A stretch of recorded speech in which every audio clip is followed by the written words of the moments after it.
اعوذ باللہ من الشیطان الرجیم بسم اللہ الرحمن الرحیم اقتلوا یوسف واطرحوه ارضا یخل لکم وجہ ابیکم وتکونوا من بعدہ قوما صالحین۔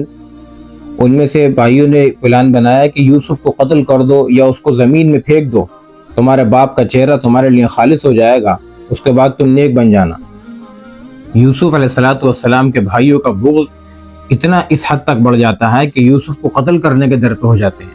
دیکھیں حسد کتنی بری چیز ہے کہ بھائی بھائی کو قتل کرنے کے در پہ ہو جاتا ہے۔ اللہ اکبر۔ قرآن کریم کے اندر اللہ تبارک و تعالیٰ نے ارشاد فرمایا وَمِن شَرِّ حَاسِدٍ إِذَا حَسَدَ، بس کسی بھی حسد کرنے والے کے حسد سے اللہ کی پناہ مانگو۔ تو کسی کو کسی سے جیلسی اور حسد کسی بھی وجہ سے ہو سکتا ہے، کسی کی اعلیٰ ترقی کو دیکھ کر، کسی کی نعمت کو دیکھ کر، لیکن حسد کرنے والے کو ملتا کچھ نہیں ہے۔ حسد کرنے والا اگر یہ سوچ لے کہ بھائی اللہ تبارک و تعالیٰ اپنے فضل و کرم سے اس کو دے رہا ہے، جو چیز دے رہا ہے تو اس میں میری تنخواہ میں سے کاٹ کچھ دیا جا رہا ہے، تو حسد کرے گا ہی نہیں کوئی شخص۔ لیکن حسد کرنے والا کرتا کیوں ہے کہ اس کے پاس یہ چیز کیسے آئی، اس کے پاس سے یہ چیز ضائع ہو جائے، ختم ہو جائے، لوگ حسد کرتے ہیں۔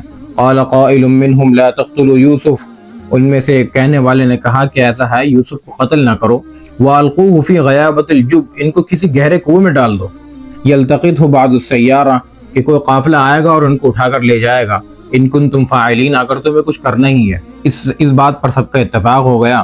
یوسف علیہ السلام چھوٹے بچے ہیں، غالباً 4-5 سال کے بچے ہیں، ان کو لے جاتے ہیں بھیلا پھسلا کر اور ان کو کنویں میں ڈال دیتے ہیں۔ جب کنویں میں ڈالنے لگتے ہیں تو کنویں کی منڈیر پر یوسف علیہ السلام منڈیر کو ہاتھ سے پکڑ لیتے ہیں، تو دوسرا بھائی اتنی زور سے تلوار کا دستہ مارتا ہے کہ ان کی منڈیر ہاتھ سے چھوٹ جاتی ہے اور وہ کنویں میں جا کر گرتے ہیں۔ اللہ کی طرف سے اعلان آتا ہے کہ جبرائیل کو حکم ہوا کنویں میں گرنے سے پہلے یوسف کو سنبھالو۔ دیکھیں اللہ کا کیا نظام چلتا ہے۔ بظاہر تو یوسف علیہ السلام کو کنویں میں گرنے دیا، لیکن کنویں میں گرنے کے بعد بھی اللہ ہی ہے حفاظت کرنے والا کہ کنویں میں کوئی تکلیف ان کو نہیں ہوئی، 3 دن کنویں میں رہے۔ جس طرح کہ ابراہیم علیہ السلام کو آگ کے اندر اللہ تبارک و تعالیٰ نے گرتے ہوئے دیکھا، اللہ سب کچھ دیکھ رہا ہے۔ نمرود نے آگ میں ابراہیم علیہ السلام کو پھینکا، لیکن آگ کو کیا حکم ہوا؟ قلنا یا نار کونی بردا وسلاما علی ابراہیم، کہ اے آگ ابراہیم کے اوپر ٹھنڈی ہو جاؤ۔ تو یہ ساری ہی چیزیں اللہ کے قبضے قدرت میں ہیں کہ آگ ہم دیکھتے ہیں جلا سکتی ہے، لیکن اللہ کا حکم نہیں ہے تو نہیں جلا سکتی۔ حاسدین کے حسد سے اللہ تعالی ہم سب کی حفاظت فرمائے۔ السلام علیکم ورحمۃ اللہ وبرکاتہ۔